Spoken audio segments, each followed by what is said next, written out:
চলে গিয়েছিলাম কাশীধামে চৈতন্য মহাপ্রভুর অতি স্মৃতি বিজড়িত স্থান চৈতন্যবট এবং তপন মিশ্রের বাড়ি। উত্তর ভারতে যাত্রাকালীন সময়ে গৌরাঙ্গ মহাপ্রভু কাশীধামে 2 মাস ছিলেন তপন মিশ্র এবং চন্দ্রশেখর বৈদ্যের বাড়িতে। এই স্থানটি হল চৈতন্যবট। বর্তমানে নামটি বিকৃত হতে হতে স্থানটির নাম দাঁড়িয়েছে যতন বর। এখানে ছিল একটি বড় বটগাছ, যার তলায় বসে কাশীর প্রসিদ্ধ সন্ন্যাসী প্রকাশানন্দ সরস্বতীর সাথে গৌরাঙ্গ মহাপ্রভুর বেদান্ত শাস্ত্রের আলোচনা হয়েছিল।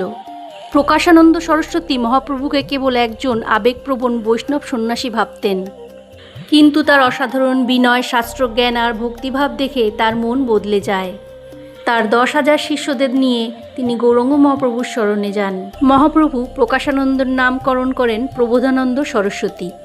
এরপরই প্রবোধানন্দ সরস্বতী রচনা করেন রাধারস সুধানিধি, চৈতন্যচন্দ্রোদয়, বৃন্দাবন মহিমামৃত, যা বৈষ্ণবদের অতি প্রিয় সম্পদ।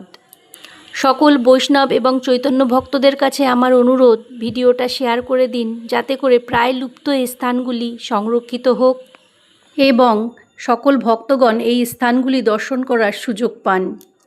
এই স্থানটি কাশীর পঞ্চগঙ্গা ঘাট এবং কালভৈরব মন্দিরের কাছাকাছি স্থানে অবস্থিত। এই স্থানটি হলো তপন মিশ্রের বাড়ি।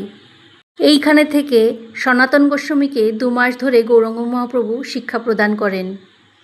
বাড়ির ভিতরে ক্যামেরা নিষিদ্ধ থাকায় আমি আপনাদের সামনে কয়েকটি চিত্র তুলে ধরলাম। চৈতন্যবট আর তপন মিশ্রের বাড়ি পাশাপাশি অবস্থিত। জয় জয় শ্রী রাধা মাধব।